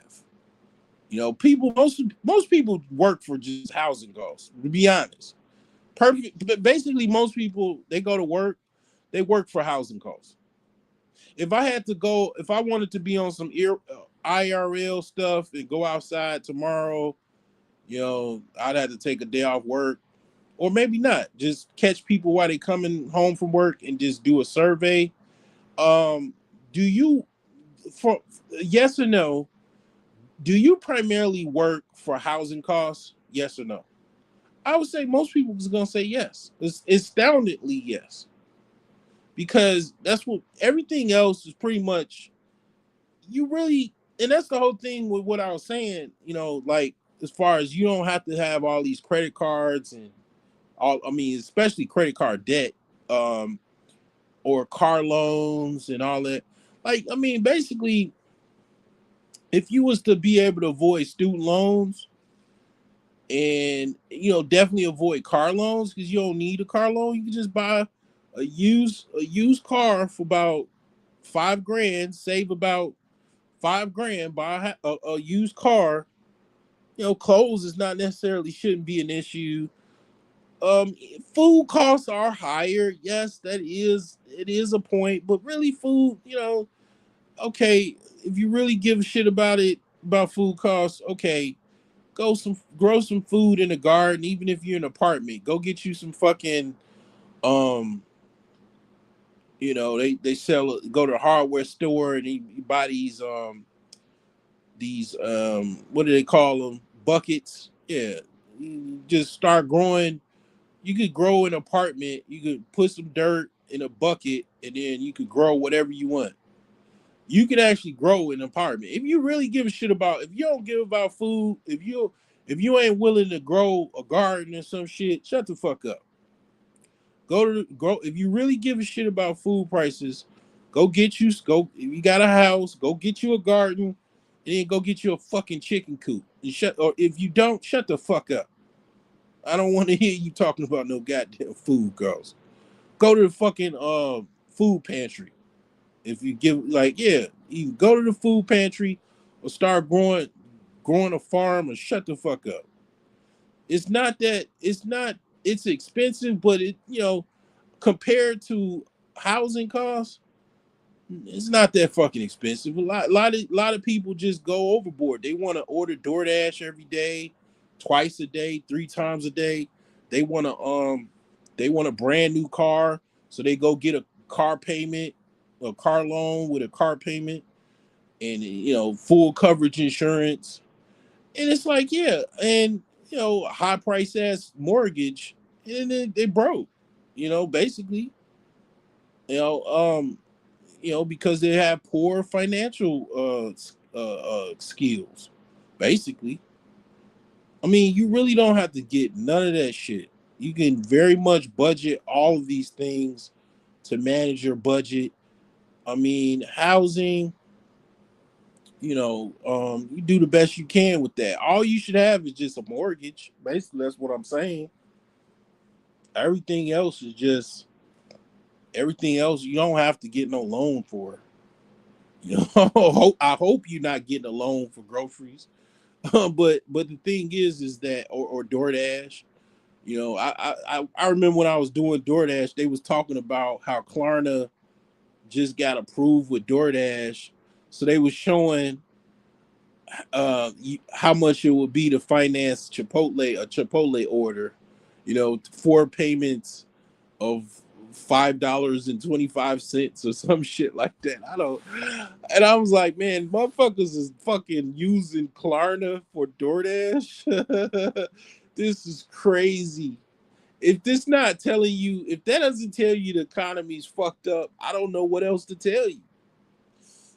But the thing is like, yeah, I mean, um, yeah, most people work for housing. That's what most people work for.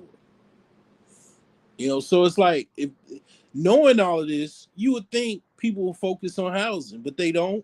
They don't. It should be, all the people that, including Sergeant Willie Pete, to talk about housing costs. I don't know why people don't try to learn how to fix up houses. You should be like the fucking Amish. Like you should know how to build a house from fucking scratch. Because it's like the thing is that's how you could beat this fucking system. Like that's how I did it. Like I just learned like shit. I dealt with fucking reality, to be honest. That's really what the boils down to what it happened. But me dealing with reality, I bought what I could afford cash, pay for cash as far as real estate, and it was a fucking dump. It was a fucking abandoned property that was like it was abandoned for like 20 years or some shit, and I just knuckled up and I just fucking got to work, and I kept out every week I would just do as much as I can. Hire a bunch of crackheads in the neighborhood, fix my fucking house. And I learned in the process a whole bunch about how to fix up houses. And it's like, yeah, like it's kind of in the same instance of learning how to garden and grow your own food.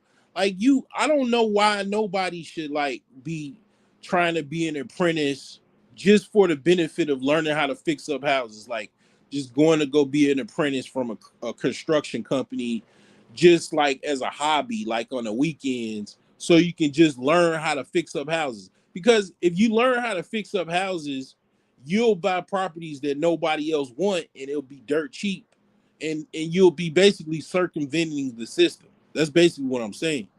Because that's what I learned how to do. Like when I learned, like, I already knew how to fix up houses, but when I bought my last house, I mean that probably is what aged my ass too.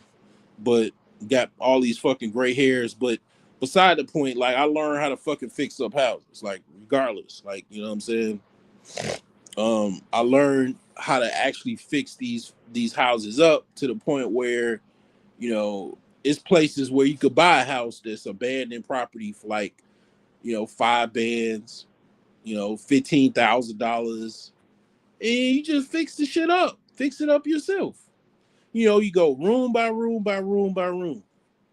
Then before you know it, you got a fixed up house, and then now the house is worth, you know, probably 10 times or 100 times what you paid for it, because you put in the material, the labor, and time to fix the house up. You know, it's not easy. It's one of the hardest things I ever did in my life. Okay, it's one of the hardest things I ever did in my life, because every room in the house is like $10,000 or more to fix. Any room in your house, if you just touch it, it's worth thousands and thousands of dollars. It's the most expensive thing for the common person is real estate. That's why they say it's the most expensive bill that most people is gonna have is a mortgage. You know, but it gets more costly. Like you got fucking skyscrapers and apartment buildings and all kinds of shit. That's commercial real estate. But the thing is, for the average person, you know, a house is probably one of the most expensive purchases they're gonna make. So it is expensive. It's very, very expensive to fix up houses. But um, you know, you learn how to do it. You're not intimidated by these houses that nobody wants, and it's dirt cheap. They're like really, really cheap, especially in the Midwest. Like it's so many fucking bandos in the Midwest, man. It's just like fucking you just fit buy them and fix them up. You won't have no fucking mortgage, you know. Um, and then anywhere you go, you can just get abandoned property. You gonna beat out everybody because nobody is gonna want it. Only people that buy abandoned properties is fix and flippers, other investors, and contractors. Because it is contractors that buy properties themselves and fix them because they're already doing it. So they'll just buy properties and then just fix them up on the side. You know, you got some contractors, they millionaires. Yeah, like you got dudes they contractors, they millionaires. They just keep working their business. You know, like they just, you know what I'm saying, they made so much money, they became millionaires. They still contractors, still, you know, still working. But you know, the whole thing is this, right? Like, you know, gray hairs or not, like it's like, yeah, like I finally have something that I can make money off of. And you know, it's like, you know, basically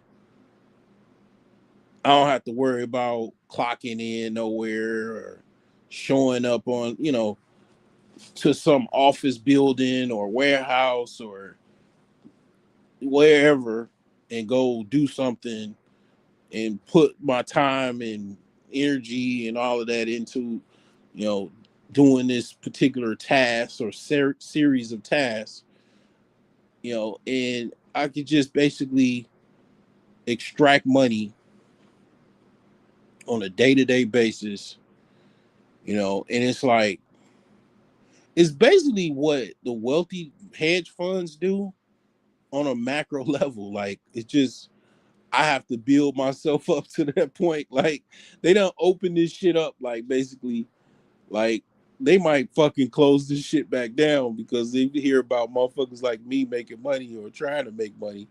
They might close this shit the fuck down again. But because they lifted that PDT rule, this is possible. Basically, you know, um, because they lifted it.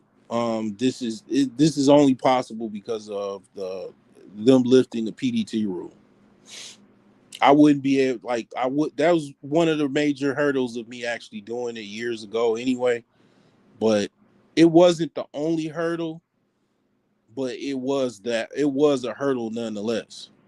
Like, cause even if I had code, I would be in a situation where, okay, before they uplifted lifted the PDT rule, I would just have the working code that just be basically a sandbox. I would have the system, but without $25,000 or above at that time with the PDT rule, it would just basically be a sandbox. And I would be in a situation where I would be it would be kind of like before.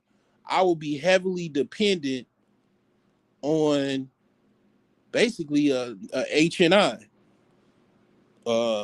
high network individual to give me some money to, basically trade with.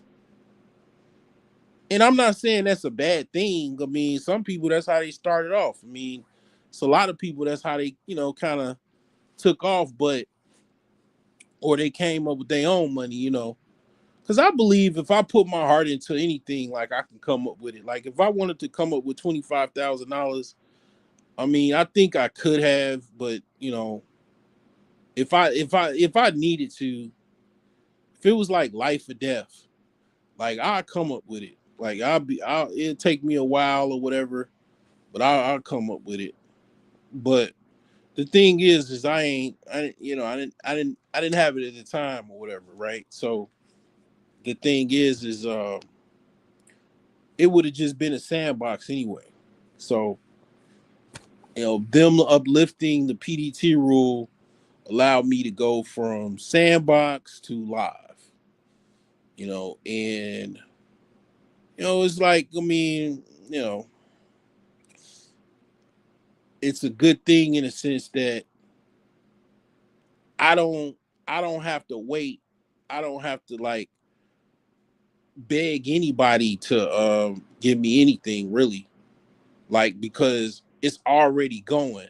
Okay, it might not make the amount of money that I may want, even though I'm gonna be honest, I think like this week, I mean, this week is gonna be very interesting because I put a couple grand up. So I should be able to do 10x, maybe even at least 10x what I was doing last week. So and that's with just a couple grand, throwing a couple grand at it. I'm really trying to get like 10 grand or more, or at least really to be honest, 100 grand. But um I don't have to beg anybody because it's already running. I don't have to beg anyone, because it's already making money. Like I can like I probably will. I don't know. I probably might reach out to some people or I don't know. It's a couple things that I could do. You know, I think it's a few things I could possibly do. But the thing is like I don't feel pressed to do it to ask anyone because I mean, if it's a situation where I know I'm gonna get the output, which is the energy, right?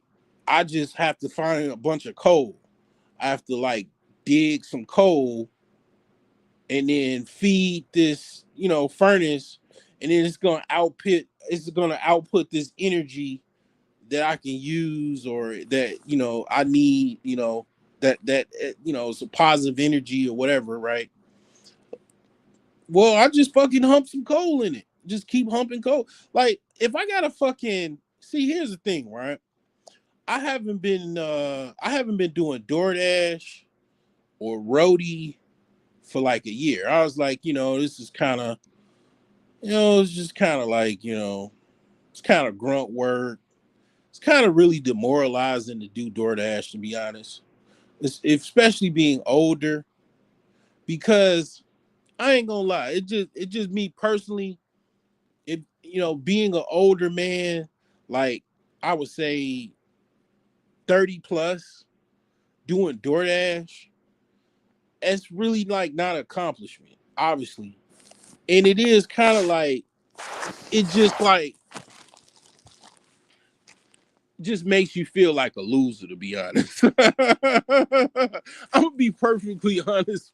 Like, like if you in your 20s, you 19 doing DoorDash, like you like pumped up, you full of energy, you wiry, you like, you driving your little fucking hoopty, dropping off orders, you know what I'm saying? You probably don't like it, but you still working at, you got another job and maybe you just do DoorDash on the side, you live with your mom, you going to junior college. I mean, hey, cool. I wish DoorDash existed when I was 19 and 18 or whatever. But it didn't. Okay. So, thing is like, yeah, if I gotta fucking do DoorDash and fucking roadie, get in my car and cut and get that shit, go around, get that shit, spin that shit, spin that shit. Like if I gotta get back and do fucking DoorDash, so I can fucking like make a hunt done, at least a hunt done every day, and throw that shit in the fucking market, throw that shit in my brokerage account, my magic money machine. If I gotta go fucking do that shit again just to do that, so fucking be it. I'll just let me go grab my DoorDash bag, grab my shit and go. Gosh, shit, I'm so thorough with it. You know, like people be embarrassed by DoorDash. I ain't gonna lie, I am, to be honest, somewhat for the most part, right? But I was so thorough as a DoorDasher. Nigga, I used to wear a fucking DoorDash t-shirt that I bought from DoorDash. Like they got like a DoorDash store. You could buy a DoorDash hat, you could buy a DoorDash mask, a t-shirt, an extra bag. I bought like I think they gave it to me like a catering. I got like a big ass, catering bag. Um for DoorDash, like that motherfucker can hold like a bunch of groceries for like a family of four and shit. Like that motherfucker can hold like probably five pizzas and shit, six pizzas. Um, you know, I'm a gorilla. I was a gorilla DoorDasher, carrying two waters at a time and shit. Two 24 cases of water. My big strong. I'm like big football player built motherfucker carrying two cases of water up three flights of apartment stairs and shit. you know, like if I gotta go do that shit again, bro. So I'm gonna be doing that shit like a motherfucking happy immigrant. Oh, I am so thankful to be in America. I am so thankful. Thankful. Thank you, Lord. Thank you. Oh, man. I will fucking be it, bro. I mean, that's the thing. Like, it just needs some fucking, it needs some money. I motherfucking do as much as I can. And then, yeah, I might try to look at some other things or whatever, you know. Um, But the thing that is already doing it is just it gives me all of what I need to all of the motivation, all of the thought process on it. It just okay, this thing already, what I'm saying, is doing its thing. It just need momentum. That's all it needs.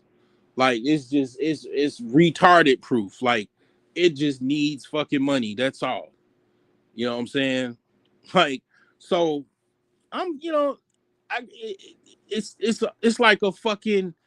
I mean that's why I call it the magic money machine. It's like imagine a conveyor belt and then you just put money in the shit and then it gives you more money out.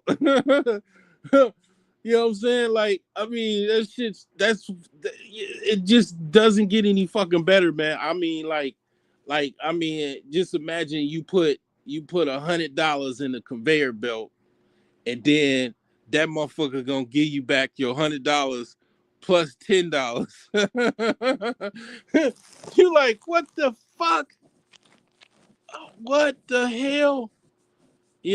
Of course you're gonna try to bring as much as you can, because on the other side it's gonna give you back the money plus, a percentage more. You know what I'm saying? Like that's what the fuck I have, and that's just crazy.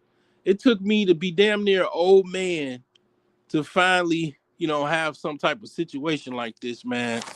And it just, I mean, I ain't gonna lie. I know everybody else is probably, a lot of people are struggling and shit, and it's like I struggle for decades.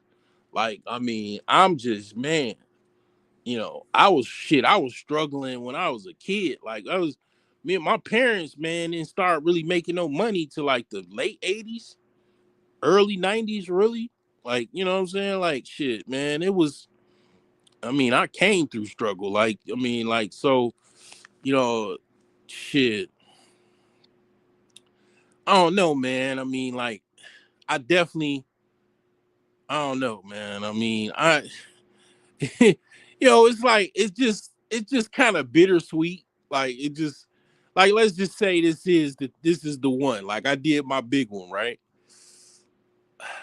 I mean, it's like now, it's like, I became I you know I'll be the rich old man. It won't never be like I don't have heart, like my youth has faded, quite significantly, right? It's like, damn, it's kind of like bittersweet. It's like, damn, okay, cool. But being that young man and being able to, like, just being young, black and rich, I can't never, even if I was, like, I can't never say I was, or I never, that has never been a reality. You know what I'm saying? Like being, you know what I'm saying? Like, that's why, like, everybody wanted to be rich. I mean, but I always wanted to be rich when I was younger because I knew if I never did become rich, if I ever become old and possibly, I'll be this old man with a whole bunch of money. And it's like, yeah, like it just don't hit the same. Being a young man in a Lambo, it's just a lot better. Like, you know what I'm saying? Like, it's like him being an old man in a motherfucking Lambo or a drop top Lamborghini. I mean, it's all right. It still hits hard, but I'll be seeing old dudes in like sports cars, and I'll be like, damn. Yeah, I mean, probably rich. Okay, cool. All right, cool, whatever. Like, but he old. This motherfucker old as hell, man. And it's like, okay, the car is cool, but you know what I'm saying? It's like it'll look cooler for a young person. You know what I'm saying? It just hit better with a young person driving a motherfucking, drop top Lamborghini, and it's like, yeah, it's like now it's like, man, I might have to change shit. I might have to get me a fucking Bentley or a Rolls Royce.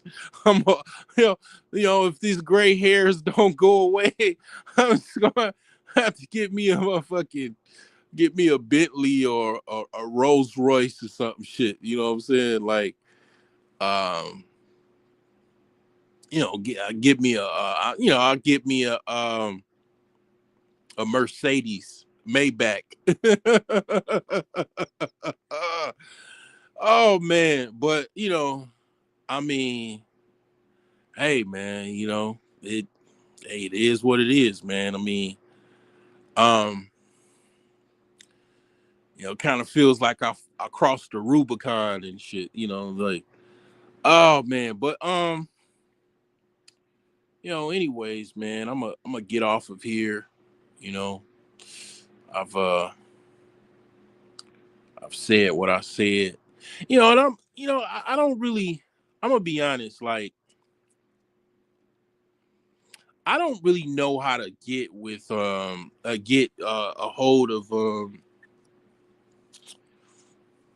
angel investors and shit like that. I just don't. I really don't know. Like, I know some people online that are angel investors technically, but it's like here's the tripped out thing, right? When I say like you put money in this machine and it's like I'm describing it like that, right? The funny thing is it's just literally like that. This shit's crazy. Like, I mean, it's no different than a working trading system for a financial firm. It's just a small, you know, a small like version of that, right? And I could see myself even talking to someone. Like I say, my uncle, I think my uncle, I showed him, but he want to do it himself. He li- he like the thrill of actually doing it. And then maybe he don't want to give me no money, like he has something about giving me money. But the thing is, like, here's the thing. Like, I could even see um I could see someone that, like, is a HNI, right? Let's just say someone is like multi-millionaire angel investor. They still probably wouldn't invest in it. You know how, I mean, like, I can literally show them $1,000 going in, and then $100 coming back, and then with the $1,000 investment right back, and they still wouldn't put any money into it because of whatever reason. Like, I mean, like, it's like, what the, wasting my time to ask someone for some fucking money, and trying, even showing them, okay, this is actually making money. This is actually, you know, doing what it's supposed to do. I think more or less, if I did try to go at, like, not so much, I wouldn't try to target angel investors or whatever. You know what I would who I would talk to would be like people like traders, other traders. Like, I would like reach out to high network traders. That is who I would reach out to, because I think that would be more streamlined to do so. But I'm not I wouldn't I would have to be I would have to come up with some type of game plan, and to be honest, it would be easier for me not to reach out to anyone, to be honest. And the reason why, like I said before in my other video, like, things get complicated when others get involved. And that's with anything almost. And it's like, if I only have to worry about myself, I just have to worry about myself, my account, and then taxes. Right? That's all I have to worry about. But if I get others involved, I mean, it's all kinds of things that would to make everything legit that I would most likely have to do. And I just I'm not really trying to do all of that. I ain't trying to file with the SEC and all this I'm not trying to do all that, to be honest. And The best result is if a family member was rich or whatever, or HNI, and they just, wired me some money. That would be the easiest way to deal with it. Because we already have an agreement, and it's a certain level of trust that's involved, or expectations involved, because it's a friend or a family member. And and not saying that people don't fuck over their family. People fuck over their family, but I certainly wouldn't be trying to do that. But I mean, the thing is like, I ain't got to worry about all of that shit with a friend or a family. We they not running no business, and they don't have to report anything. You know what I'm saying? Like, it could be, something that you just take off. And when you take off, I mean, that's, you can do certain things. I mean, it'll make sense. I mean, you cross a certain level threshold financially, you probably do want to file an LLC, formulate some type of business.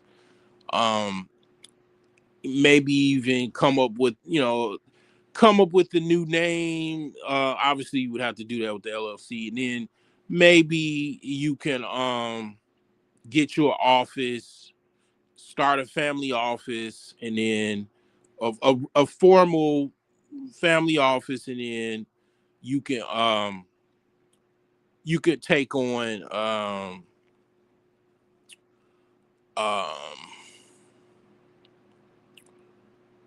basically clients to invest in your trade, your firm. And that is a thought of mine. That is, like, something that I thought about, as far as the long-term plan. um Certainly some of the, there is quite a few black men and women that are they do have investment firms, and they do similar things to what I'm talking about on a high level. There's quite a few successful black traders out there. Like, that is an avenue black people um have found success in. you know um so the thing is it's baby it's it's one step at a time. But this is this is the way, though. This is the way. But I already knew that. I mean, trading is probably the best that I am good at, as far as the most valuable skill set that I have, outside of being able to fix computers and work in IT and everything, and understand IT. Trading is like, it's more valuable, because it involves the stock market and whatnot. um the technology industry is, um I'd have to do a AI search or whatever, as far as what is the value of the financial industry. I guess I can look that up now. What's the value of the technology industry versus the financial industry? Um because I don't know which one. I would say probably technology would be more valuable, but I'm not sure. Let me look this up.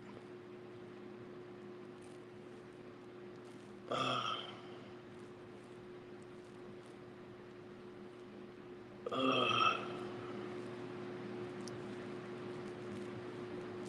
I would say financial, because this country, the power of this country is the financial industry. The like the Mexicans, they heavily influenced by the drug cartels. In this country, the financial cartels is who have the most power. Is the counterpart to the drug cartels. And a lot of the drug cartels, they mix their money within the American financial system. Um,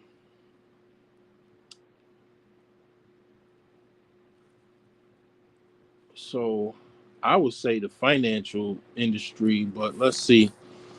Let's see what AI says. Um, okay. Um, all right. Hmm. Hmm. Hmm.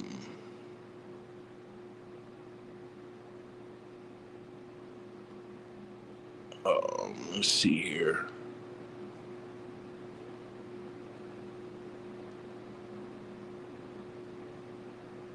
Okay. Well, it's saying the technology industry is worth way more than the financial industry. The financial industry, they're saying it's about 6.8 trillion, 21.7% of the GDP. But the tech space is 25% of the GDP, and it's worth $40.8 trillion. Damn. So that's why tech stocks are a lot of times like really top stocks producers or whatever, or earnings, because the tech space is like a quarter of the GDP, and it's like it's really big. As far as I didn't even notice, like that's one of the things that I like about doing YouTube. Like I end up a lot of times learning a lot of stats and learning a lot of things that I didn't know. And that's one of the things I didn't know. I always thought the financial industry, I guess the tech cartels, the tech financial cartels, like run this country, man. Your Elon Musk or your Jamie Dimons, your Warren Buffett's, your Larry Fisk, um, Larry Edelson's, buying TikTok. Um, yeah. So, anyways, I've said enough. Um, can't wait till Monday so I can turn on my magical money machine and see what's going on. Hopefully the market is not another red day. So yeah, man, it's like it's kind of like crumbs, but it's like, man, it's like I'm finally it's like almost like I see where I'm finally possibly getting my big break. You know, um, it's tripped out, man. Like I used to dream about shit like this, like, and it's actually happening. It's like it's crazy. Oh man. And this is not something very, the main reason why this work is because of the PDT rule. Um, you know, it's nothing like, it's very possible for the average person to do this. Like, um, it just, you gotta really, just like anything, you just gotta be kind of focused in on it. I would say, like, for me, um,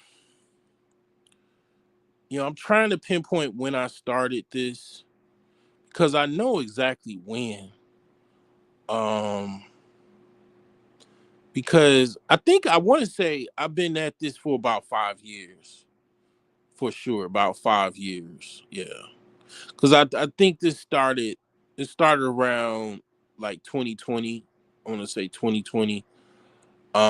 It might even been before 2020, but definitely I would say 5 or 6 years.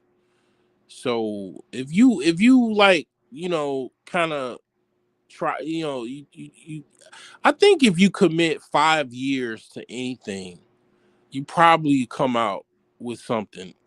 If you commit to like 5 to 10 years to anything, just about, I think you could probably, probably get good at it. But you got to understand, like, by the time I got into quantitative trading, I had already had 13 years of investing in stocks and learning, you know, learning different concepts, and just I was already trading stocks because I started trading in 2008. That was like when I first started trading. Um, it was like the year that Sirius XM came out of bankruptcy. So I already had insight and knowledge at that time. So anyways, I'm gonna get off of here. Like, share, subscribe, and you know, here my cash app is in the left hand side of this video, on the bottom left hand side. NBA Genius One. If you're able to do so. I'll definitely, like, you know give you a shout out and everything, but the thing is, I ain't gonna do nothing but just more money to put in a magical money machine. All right.